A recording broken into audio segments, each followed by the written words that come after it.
out as a marathoner, and I really liked that. I was really good on the road, really naturally. Thus far, the 50-mile distance has been my really go-to distance, trail and road. I'm undefeated at the distance. You know, I ran the 3rd fastest time in the world last year at the 50-mile distance. So, but I also ran the 4th fastest 100K time at Worlds. So, like, that's a road event. So the 50-mile 100K, I really personally enjoy the most, and I've also really thrived. It's the group of people that brings you together. You challenge each other. Sure, you're competing against one another, but in the end, like, you can't do any, as opposed to like team sports where, you know, I can block somebody's shot, I can, you know, stop a goal, but in running, short of pushing someone off a cliff, which is not very nice, you can't do anything about the day that somebody else is having, and the competition actually helps push you to your best. When I played basketball, I was very competitive. I was pretty aggressive. I mean, I was on a team where we likened things to like killing animals, and we were like wolves and piranhas, and you know, I was really into like knocking people over and beating the enemy. Yeah, I'm not really like that anymore. It's interesting because, you know, a lot of runners simply see food as fuel. A lot more runners see food as the enemy. But, you know, I think that food is a great pleasure. There's so much great local, organic, seasonal food. You do really amazing things. And, you know, when you run a lot, your body needs a lot of fuel.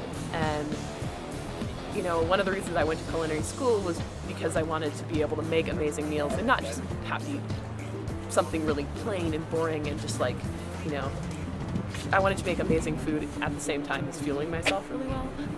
It's a form of creativity. It's the way I view running, like the way I think about it. I enjoy running for running's sake.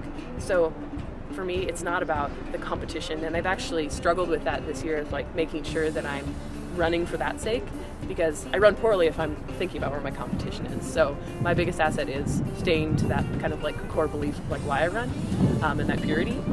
And I don't know what other people run for, but I think that that's a really good way to stay motivated. Is like, it's gonna get hard out there, but if you're motivated by something more than your time or your placing, or, you know, just being able to tell people you ran 100 miles, then that keeps you going a lot further. I mean, I run because I love it, but it's also kind of, for lack of a better word, like my church, you know? So you get out there, and when you're really into it, you're not thinking about how far you've gone, or, you know, how many calories you're burning, or, you know, telling other people how, whatever. It's just because you're just blissed out. I mean, it's just in that moment. It's like an ultimate escape. Like whatever you're feeling, whatever's going on in your life, you just go for a run, and, you know, by the end of it, everything's different.